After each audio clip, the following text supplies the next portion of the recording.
Fala, meu povo da opinião esportiva, Fórmula 1 a história. Chegamos no quinto episódio, chegamos nos anos 90 da Fórmula 1, polêmicas e outras coisas, muitas polêmicas, talvez uma das décadas mais polêmicas da Fórmula 1. A gente vai conversar sobre isso depois da vinheta.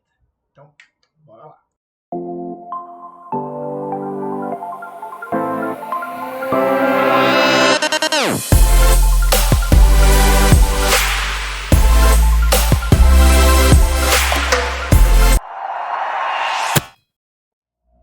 Vamos recapitular rapidamente o que aconteceu nos anos 80.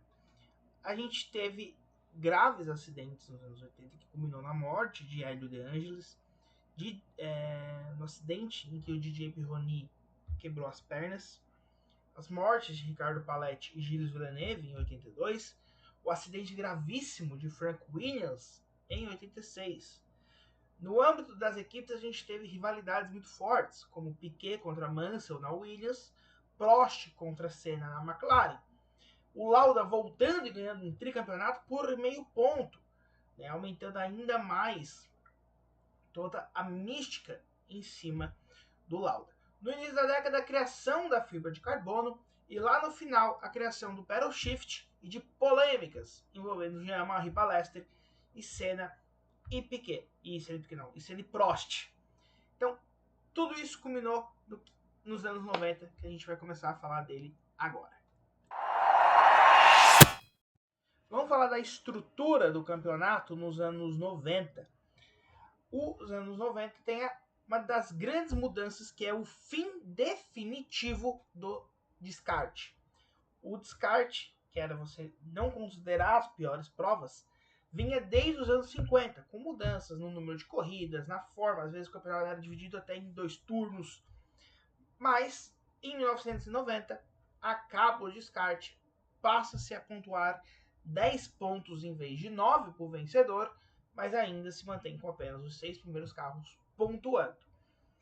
No setor global, a gente vai ter pela última vez corridas no continente africano, com justamente Kyalami, que já tinha tido provas lá nos anos 60, começado nos anos 60.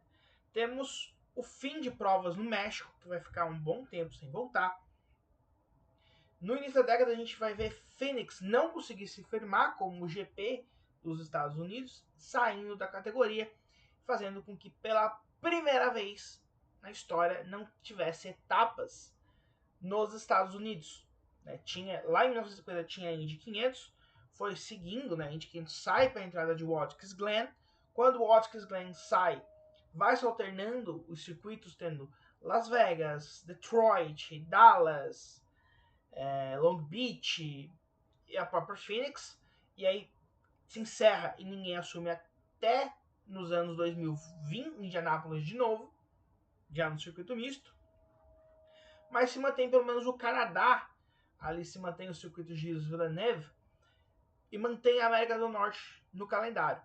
Na América do Sul, a gente tem o retorno de Buenos Aires, que tinha recebido etapas lá nos anos 50, volta no mesmo circuito, em um traçado diferente, mas volta. Mas logo em seguida, ali, na mesma década que volta, já sai e fica por aí mesmo. Temos a consolidação de vez da Ásia. A Ásia implementa uma segunda pista, Suzuka, que tinha começado no final dos anos 80. Tem 2 etapas em Aida, mas Suzuka fica toda a década dos anos 2000 tendo provas, ocorrendo o Grande Prêmio. A Oceania, que tinha Adelaide no final, segunda parte, porque 86, então segunda parte dos anos 80. E a partir de agora, em 96, passa a ser Melbourne, que vem até hoje. Mas se firma também a Oceania. Ainda está nisso, nos anos 90.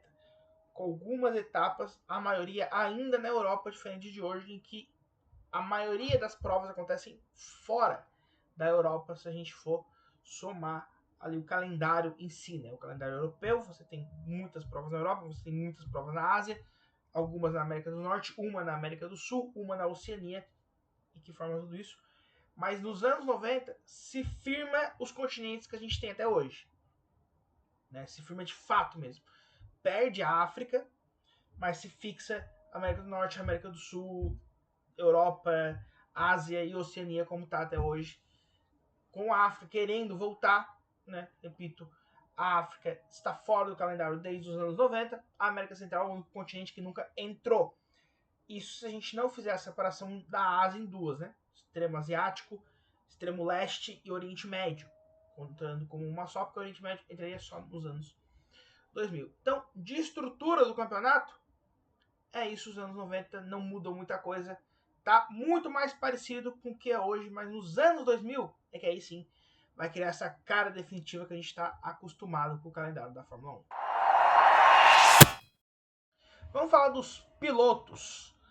Na primeira metade da década, muitos pilotos ainda dos anos 80 estavam na Fórmula 1. A gente vai ver as últimas vitórias de Nelson Piquet acontecerem nos anos 90. A gente vai ver os principais títulos do Senna acontecerem nos anos 90. Justamente o segundo e o terceiro título em 1990. Ainda vai ter a rivalidade com o Prost, que conquista o seu tetracampeonato em 1993, disputando contra o Ayrton Senna. E para você ter uma noção da importância desse título do Prost, o recorde neste momento histórico da Fórmula 1 que a gente está, 1993, o recorde era do Juan Manuel Fangio, com aqueles 5 títulos conquistados nos anos 50. Lembra que eu havia falado que o tricampeonato estava bom? Até o momento a gente teve o Jack Brabham nos anos 60, o Jack Stewart nos anos 70, nos anos 80 o Nick Lauda em 84 e o Prost em 89 e o Piquet em 87. Então, nos anos 80 a gente teve 3 tricampeonatos sendo conquistados e o Senna conquistou logo no início dos anos 90. Então, começou a se banalizar naquele momento o tricampeonato. Né? Começou a ficar, dá para chegar no tri. Mas o tetra, só o Fangio tinha conseguido. O Prost conquista isso em 93. Não chega no penta, ele se aposenta. Mas fica ali muito... Tá quase. Tá perto de alguém conquistar esse pentacampeonato e empatar com o Fangio. E o piloto que irá conquistar isso nos anos 2000 estreia agora nos anos 90, em 91, Michael Schumacher. Para mim, eu já falei isso em vários vídeos. Se você caiu aqui no canal, chegou no canal através dessa série, seja muito bem-vindo. Mas já teve outros vídeos aqui em que eu deixo claro que o meu piloto favorito da Fórmula 1, para mim, o melhor piloto que já passou, é Michael Schumacher em primeiro, Max Verstappen em segundo. E o Schumacher chega em 91 por conta da prisão do Bertrand Gachot, que ele joga spray de pimenta na cara de um taxista em Londres, ou em Manchester, é na Inglaterra, eu acho que é Londres, se eu não me engano. Esse spray de pimenta, ele vai para o julgamento, ele não é obrigado a ir para o julgamento porque ele é belga e não é inglês. Mas ele tem tanta ciência que vai ser só pagar uma multa que ele vai para o julgamento. Acaba preso e não pode viajar para correr justamente a sua corrida de casa, na Bélgica. O Ed Jordan, então, contrata um jovem piloto da Academia de Jovens Pilotos da Mercedes-Benz, chamado Michael Schumacher, para fazer aquela etapa. O Schumacher fica em 7º lugar na classificação, chama a atenção, acaba errando a largada, cometendo um erro não perceptível naquele momento, porque ele larga, não é que ele perde posições, ele larga bem, mantém ali a 7ª posição, mas o carro quebra no meio da volta e se descobre que quebra depois por conta de um erro dele lá na largada do procedimento, que ele corria de protótipos. Então, no protótipo, a largada muitas vezes é andando, ou tu entra no meio da corrida, né? Protótipos de endurance.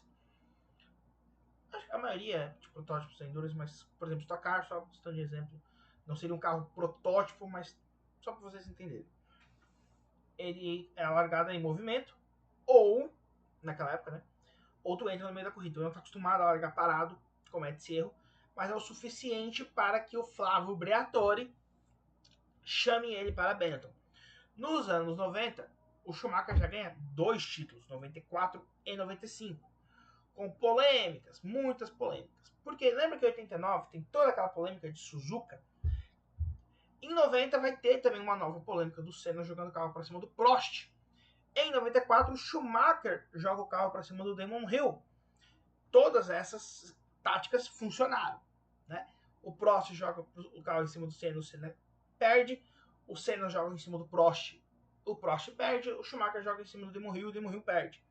Em 97 o Schumacher joga o carro para cima do Villeneuve e o Villeneuve resiste. Quem sai é o Schumacher da prova. O carro do Schumacher quebra e o do Villeneuve não. O Villeneuve continua a corrida. E aí o Schumacher é desclassificado do campeonato. Fica aquela impressão de que a FIA estava esperando só alguém perder com essa manobra, porque eles não tinham coragem de tirar o título ou soltar um comunicado. E teve tantas outras polêmicas. 94 é a grande temporada polêmica da Fórmula 1, ao ponto de que vai ser, mas isso vai ser falado lá na parte das inovações. Vamos falar das equipes dos anos 90 agora. Não muda muito para os anos 80. Ainda são as três principais.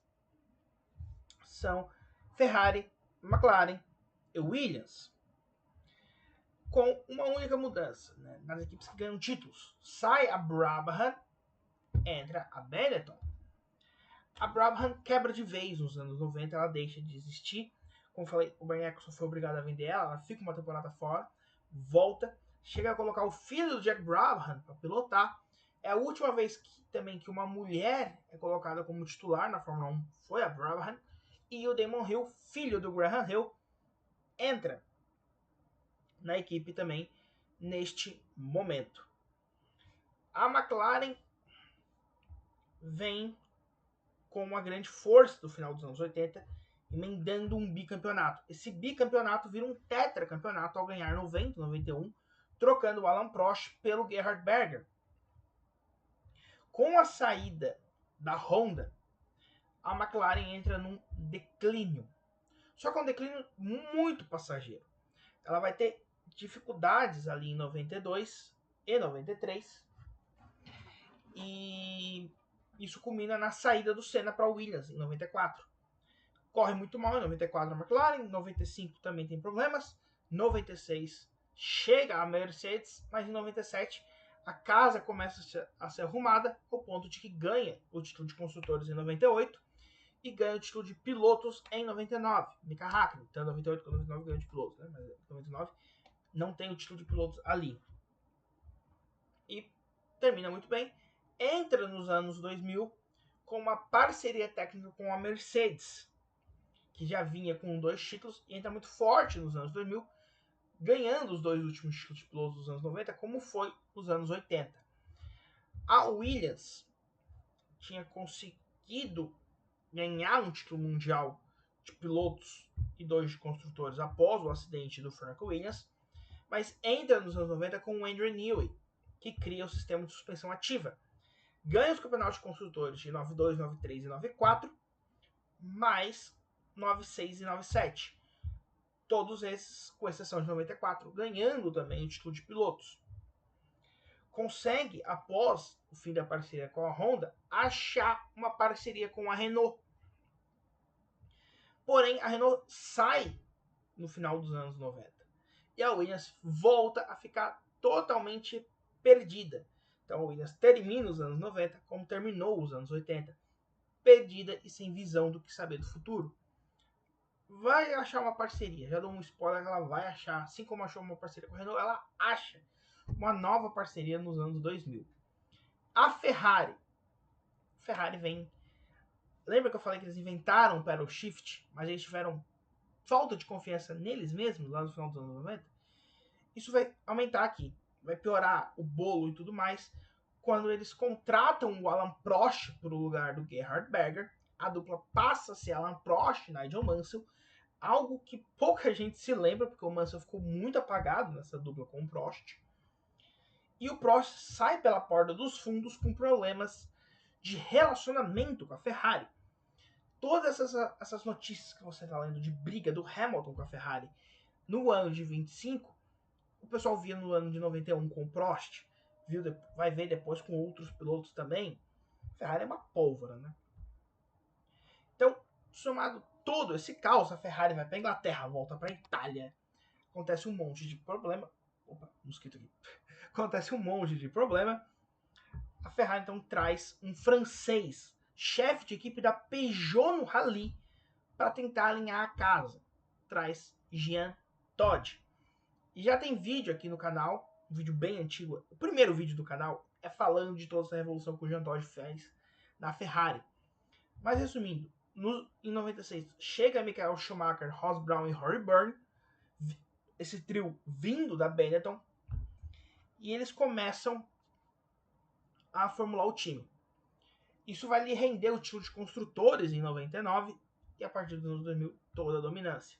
Todo esse assunto Ferrari a gente já falou em alguns vídeos do canal, mais especificamente no Grandes Pilotos Schumacher, Grandes Eras de Jean Todt e no TBT Cultural do Schumacher. Eu vou tentar deixar os 3 vídeos aqui para você no final assistir, né, e ver o YouTube recomendar, para você entender um pouco melhor sobre toda essa fase da Ferrari nos anos 90. Vamos falar das inovações, né? Foi criado nos inícios dos anos 90 a suspensão ativa pelo Andrew Newell e Williams, depois copiado por Ferrari, Benetton, McLaren, no final todas elas tinham. Essa inovação ela talvez mudou a Fórmula 1 para sempre, digamos assim, ou tinha tudo para mudar se a FIA não banisse ela para a temporada de 94. Isso faz com que os carros de 94 que foram preparados para esse tipo de suspensão fossem bombas relógios, e foi uma das temporadas mais perigosas da história da Fórmula 1 ao lado de 82. Resumindo, sempre que a FIA se mete, muda alguma parte do regulamento, dá nhaca, né? Dá coisa ruim, e a 94 não foi diferente. Assim como 82 resulta em 2 mortes. Em 82, Gilles Villeneuve e Ricardo Paletti. Em 94, Ayrton Senna e Roland Ratzenberger. Isso faz com que aí sim se criem inovações que perduram até hoje. Uma delas, a tábua de madeira embaixo dos carros. Você já deve ter visto ela recentemente sendo a responsável por desclassificações de George Russell na Bélgica em 24, ou de Lando Norris e Oscar Piastri no final de 2025. Ela é criada após os acidentes de Imola em 94, como uma forma do carro não bater tanto no chão e se manter a aderência.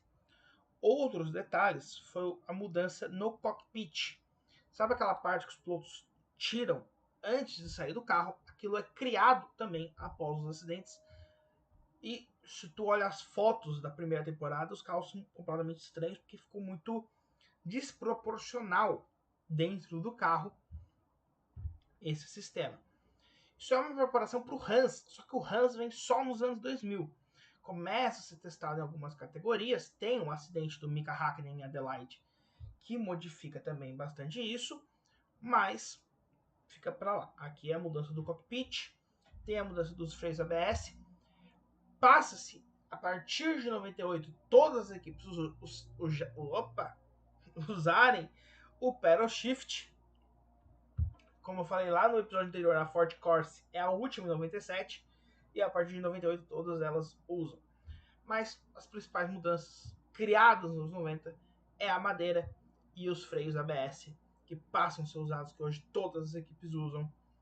Eu falei, desde os anos 50 tem mudanças na Fórmula 1, quase que ad eternas, mas que estão presentes no calendário em 2026, e nos anos 90 foram principalmente essas duas. Porque a FIA muitas delas por conta da proibição da FIA e dos vários acidentes. Porque esses dois faleceram, mas teve vários outros acidentes ao longo da temporada com lesões muito sérias. Né? Então vamos para o último tópico, as tragédias dos anos 90. Como todo mundo sabe, eu acho que é um conhecimento, nos anos 90 a gente teve 2 mortes na Fórmula 1. O austríaco Roland Ratzenberger e o brasileiro Ayrton Senna, ambos no final de semana de Imola em 94.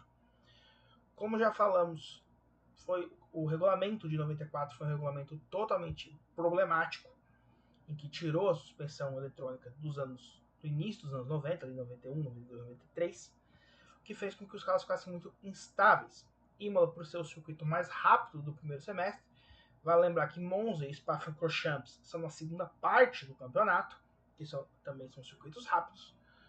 Houve 3 acidentes graves: Ratzenberger, Senna e o Barrichello, que foi o único que sobreviveu.